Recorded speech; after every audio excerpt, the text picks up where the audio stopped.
Me dá a foto de todos, por gentileza. Tem muita gente chegando agora aqui na Record. Tira a tarde, isso, obrigado. Esse homem que você está vendo no centro do vídeo, no alto, é o Antônio Galo. Ele, segundo a polícia, é o homem que matou o próprio pai Antônio, matou a irmã Ana Cristina, matou a irmã Alexandra, matou o vizinho que se meteu na história, o Helenilson, matou o William, que é o atual companheiro da ex-namorada de Antônio Galo. Vem para mim, por favor. Nós continuamos nesse caso. Agora há pouco, corpos foram enterrados, inclusive do namorado da Camila.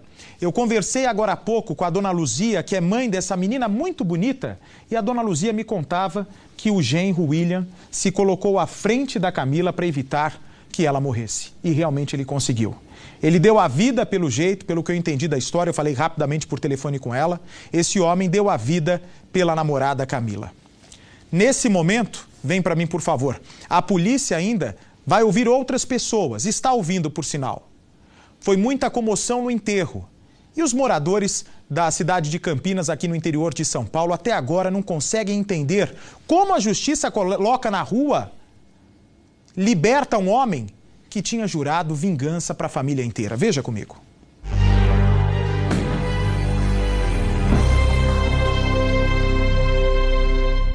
Um verdadeiro dia de luto na cidade. É um sentimento muito doloroso. No bairro onde o pai, 2 filhas e o vizinho foram mortos, a rua estava praticamente deserta e o clima entre os moradores era de muita comoção. Muito triste, uma sensação assim de perda, de peso, assim de... Sabe, assim você fica dilacerada, né? Porque eu falei assim como foi com ela, né? Deus me livre, poderia ser com alguém da minha família, né? O primeiro corpo a ser liberado pelo IML foi o do vizinho, Helenilson Freitas Nascimento, o Leno. De acordo com a família, o jardineiro se preparava para ir trabalhar e foi morto na janela de casa depois de ser chamado pelo atirador. Perdi um filho querido, que era tudo para mim. Já o velório de William de Oliveira Costa, que era o atual namorado da ex do atirador, foi o único realizado num cemitério particular. Enquanto isso, a polícia tenta juntar as peças de um quebra-cabeça. O principal envolvido, o principal ator do caso tá morto, né? Matou a família e se suicidou. Então não há responsabilização penal que a Polícia Civil possa eventualmente buscar. Na verdade, é tentar achar uma motivação, uma justificativa e, com isso, tentar dar uma satisfação para os familiares, até para a sociedade. No bairro, Antônio Ricardo era conhecido como um homem de personalidade tranquila. Uma pessoa fechada, introspectiva, não era muito de conversa. Na rua, só falava com os vizinhos se fosse cumprimentado. A polícia acredita que se não tivesse encontrado com a PM, o número de vítimas do ex-vigilante poderia ter sido ainda maior. No carro dele foram apreendidos 2 revólveres com a numeração suprimida e 26 cartuchos ainda intactos. Testemunhas do crime no segundo bairro, na Vila Padre Manuel da Nóbrega, estão abismados com a frieza do assassino. Recarregar a arma, voltar e continuar atirando nela. Só que ela, na hora do desespero, ela não parou para pensar nela. Ela correu na direção da bala. Para quem viu toda essa cena, é difícil não ficar traumatizado. Para dormir, tive que dar calmante para os meus filhos. Tomei calmante, mas também não resolveu. Sabe, assim, é uma cena que não vai sair tão cedo da nossa cabeça, né? A subsíndica do prédio, onde a ex-namorada do atirador, que segue internada, mora, diz que todos ali compartilham do mesmo sentimento. Todo mundo assim ficou mesmo chocada. Pois bem, minha gente, eu conversei agora há pouco e eu agradeço a gentileza da atenção da dona Luzia. A dona Luzia é mãe da Camila. A Camila foi salva, segundo a dona Luzia, pelo William. E a dona Luzia fala isso com muito orgulho, porque o genro deu a vida para salvar a filha dessa mulher. A Camila estava namorando já há um bom tempo o William, e ela, infelizmente, também foi alvo desse atirador. Vem para mim, por favor. Ele que, após receber a soltura da cadeia, tinha uma medida protetiva que não podia se aproximar 100 metros da casa do pai. Ele não pensou 2 vezes. Pegou 2 revólveres, 70 munições, vontade de matar, e foi aniquilando um por um. O Antônio, pai, a Ana Cristina, irmã, a Alexandra, outra irmã, o Helenilson, vizinho, que apareceu na cena do crime, também foi morto, e o William, que morreu porque se colocou à frente, segundo o relato que eu ouvi há pouco, da namorada Camila.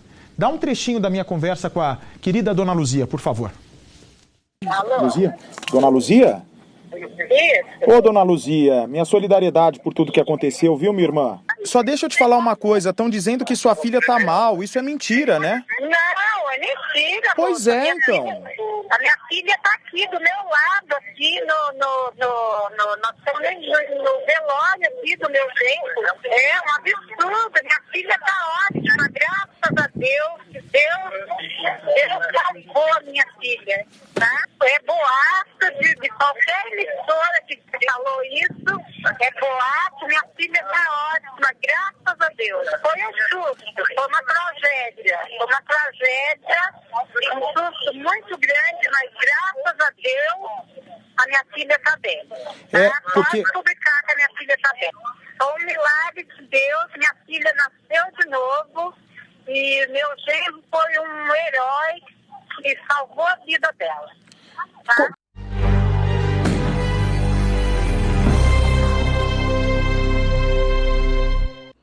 Um homem com um temperamento desequilibrado e uma ideia fixa. Botar um ponto final na vida das pessoas mais próximas. O crime que destruiu a família também abalou uma cidade inteira.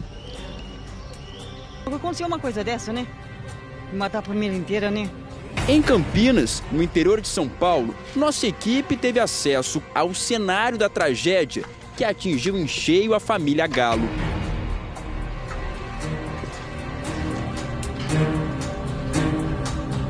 Muito chocante. Você saber como um filho mata um pai e uma irmã, um senhorzinho que não faz mal para ninguém.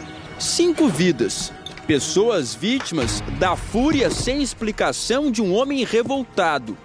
3 da mesma família. O pai e 2 irmãs do atirador identificado como Antônio Ricardo Galo, de 28 anos. O homem que teve sangue frio para, passo a passo, eliminar todos que ele considerava inimigos. Ricardo Antônio, conhecido como apelido de Galo, foi pessoalmente encontrar cada um dos seus alvos. No meio de uma rua, ele atacou a irmã Ana Cristina. Em seguida, tirou a vida do pai, que também chama Antônio. A irmã Alexandra foi a 3ª vítima do assassino em série. Sem requisitos de arrependimento, ele não parou por aí. Foi até a casa do vizinho Helenilson e também o matou. Depois, o assassino dirigiu até o condomínio onde vive a ex-namorada Camila. Lá, atirou contra Camila e matou o atual namorado dela, William. Camila sobreviveu e foi resgatada ao hospital. Os corpos tentavam demonstrar uma família feliz, mas a realidade por aqui era bem diferente. Há pelo menos 2 anos, a família Galo vivia em guerra. A situação piorou depois que a mãe deles morreu. Antônio pretendia ficar com a casa, mas as irmãs não aceitavam. Mas quais seriam as razões para tanta crueldade? Nossa equipe refez os últimos passos do atirador e conversou com parentes que deram pistas do que poderia ter provocado a série de assassinatos. As irmãs Ana Cristina, de 29 anos, e Alexandra, de 35, trabalhavam como domésticas. O pai, seu Antônio, era catador de lixo. Um homem simples, que lutou muito para criar os 4 filhos. A vida dele era trabalhar do jeito que você estava vendo, né? O dia a dia dele era isso aí, só. Antônio esperava encontrar todos os parentes em casa. Por isso acordou cedo para colocar em prática o plano de vingança. Mas Ana Cristina Galo tinha saído para o trabalho mais cedo. Os dois se encontraram na rua. Os irmãos ficaram frente a frente e a doméstica foi atingida por tiros no meio da rua. Ela não resistiu. A irmã Ana Cristina seria o alvo principal do atirador. Isso porque, segundo testemunhas, foi ela que provocou a prisão de Antônio 6 meses antes, quando ele foi flagrado com uma arma ilegal dentro de casa. Foi dela que partiu a denúncia que levou a polícia a descobrir o revólver sem procedência. Antônio saiu da prisão pouco tempo depois, disposto a se vingar. Eu nem esperava isso do irmão. Sabia que uma já tinha denunciado ele, que tinha visto ele aqui, como ele não podia chegar perto da família. Ninguém sabia que ele estava por aqui, ninguém via mesmo. No dia do crime, carregava 2 revólveres calibre 38. Depois de matar a primeira irmã a cerca de 200 metros daqui, o Antônio veio até a casa da família. Nada tirava da cabeça dele a disposição de acabar com a família e colocar em prática o plano de vingança. Chegando aqui, o Antônio já encontrou o portão aberto. Entrou no quintal e poucos metros depois, o pai dele, que tinha o mesmo nome do filho assassino, estava sentado aqui nesse banco. O seu Antônio, embora fosse aposentado, também trabalhava com reciclagem. Então, toda manhã, muito cedo, por volta de 6 da manhã, ele sentava aqui para separar as latinhas que depois seriam encaminhadas para a reciclagem. O Antônio não pensou 2 vezes. Já tinha prometido, jurado o pai de morte. E dessa vez ele veio para colocar o plano em prática. O seu Antônio caiu aqui mesmo. As 2 irmãs e a sobrinha estavam lá dentro e ouviram o barulho dos disparos e também os gritos de socorro do seu Antônio. A primeira irmã a sair por essa porta foi a Débora, que tem síndrome de Down. O Antônio ordenou que ela saísse da casa. Ele pretendia poupá-la do plano de vingança. Débora estava com a sobrinha dela, a Helena, de apenas 4 anos. A criança também foi poupada pelo atirador. As 2 passaram pelo seu Antônio já caído aqui no quintal e seguiram nessa direção. Inclusive, olha só, aqui no quintal a gente encontra uma boneca da Helena, de apenas 4 anos. Sobrinha do assassino. Ela foi poupada, mas foi testemunha de tudo o que aconteceu aqui. Como a casa é muito pequena, as irmãs dividiam o mesmo quarto. Aqui encontramos uma cama ao lado da outra. Nesse outro canto, junto à parede, o berço da pequena Helena, de 4 anos, a sobrinha do assassino que acabou sendo poupada. Ele também decidiu que não mataria a irmã Débora, que tem síndrome de Down. Aqui é o corredor principal da casa e para onde a gente olha, o cenário é de completa destruição. E essa parte da frente, sim, foi a mais poupada pelo incêndio, que se concentrou mais lá nos fundos. Essa aqui é a porta principal da casa. Foi por onde ele entrou. Depois de matar o pai no quintal, Antônio entrou por essa porta, disposto a colocar em prática aquele plano de vingança. Seu Antônio morava na casa com 3 filhas e 2 netos. A terceira irmã de Antônio, que tem problemas mentais, também estava no local. Ela e a sobrinha Helena foram poupadas pelo assassino. Já o outro sobrinho, um garoto de 14 anos, estava a caminho da escola quando Antônio invadiu a casa. Maria Cecília, tia-avó das crianças, pretende cuidar deles daqui para frente. Nem dá para contar o que a gente está sofrendo por causa dessas crianças. Tudo mocinha nova, começando na juventude agora, acabar nessa tragédia. Quem vai cuidar da pequena Helena agora?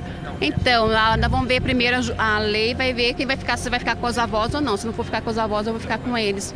Olha, tudo aconteceu muito cedo, pouquinho depois das 6 horas da manhã. Então os vizinhos acordaram com o barulho dos disparos. São várias casas aqui, uma do lado da outra.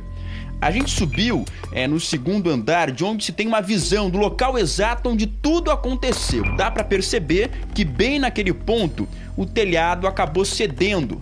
Foi naquela peça que uma das irmãs foi encontrada morta.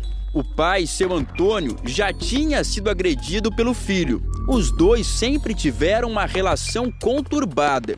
O que levou o assassino à prisão há menos de 1 ano foi um episódio de agressão ao pai, que tem 60 anos. Na época, o pai conseguiu na justiça uma medida protetiva que impedia que o filho se aproximasse dele. O filho Antônio nunca se conformou com essa ação e ameaçava a família. Os vizinhos acreditam que essa briga na justiça decretou o fim do relacionamento de Antônio com a família. Os moradores do bairro falam que o idoso era um bom homem. É uma pessoa que a gente nunca vai esquecer dele. Nunca. Ele estava pronto para ajudar qualquer um. Aqui no bairro não poderia ser diferente. O clima é de muita comoção. As pessoas até agora não entendem o motivo de tanta violência. A família Galo morava aqui já há muito tempo. E especialmente as irmãs conheciam todo mundo. Eram pessoas queridas pela vizinhança. A dona Maria se mudou para cá há 14 anos e a família Galo já morava aqui bem ao lado da sua casa. Tinha muita confusão ali, dona Maria? Não, foi no meio de março do ano, eu não lembro o ano. E o filho dele atingiu a cabeça dele e jurava ele sempre de morte, né? Nessa prisão ele ficou não sei quanto tempo, aí quando ele voltou ele jurou de morte. Ele disse que ia voltar para se vingar de todo mundo. Para se vingar de todo mundo. Depois de matar o próprio pai no quintal da casa e a outra irmã lá dentro, o Antônio deixou o local tranquilamente e veio até aqui. Antônio queria resolver uma outra desavença do jeito dele. Um problema do passado. Ele tinha tido um desentendimento com o vizinho que morava nessa casa, que fica bem ao lado da residência do pai dele. Nessa posição, o Antônio chamou pelo Helenilson, que apareceu naquela janela branca que o filhinho mostra agora. Assim que a vítima apareceu, Antônio disparou. Foi a 4ª pessoa que ele matou naquela manhã. Primeiro a irmã, que ia para o trabalho a cerca de 200 metros daqui. Depois, o pai e a outra irmã. E aí sim, o vizinho. Ele chamou o nome dele, ele saiu na janela, foi aonde ele atirou. Depois de acabar com a casa da família e matar o vizinho, Antônio pegou o carro e foi atrás da ex-namorada, nesse condomínio, que fica em outro bairro de Campinas, a 16 quilômetros da casa do pai dele. Na portaria, Antônio disse que tinha um presente para entregar para ex. Camila imaginava estar segura e saiu de carro com o atual namorado, William de Oliveira Costa, de 33 anos. O casal foi surpreendido logo depois. Camila foi atingida de raspão por um tiro. Já William, o namorado dela, não resistiu. Depois de atirar, o criminoso entrou no carro e fugiu pelas ruas da cidade. Ele foi perseguido e, quando percebeu que não conseguiria escapar do cerco da polícia, Antônio parou numa avenida movimentada e dentro do carro tirou a própria vida. Um senhor tranquilo, sossegado, balou todo mundo aqui, né, em Souza, né? Balou todo mundo, porque a gente vê essas coisas na televisão, em outros estados e em outros lugares, né? Mas aqui no vizinho da gente, né?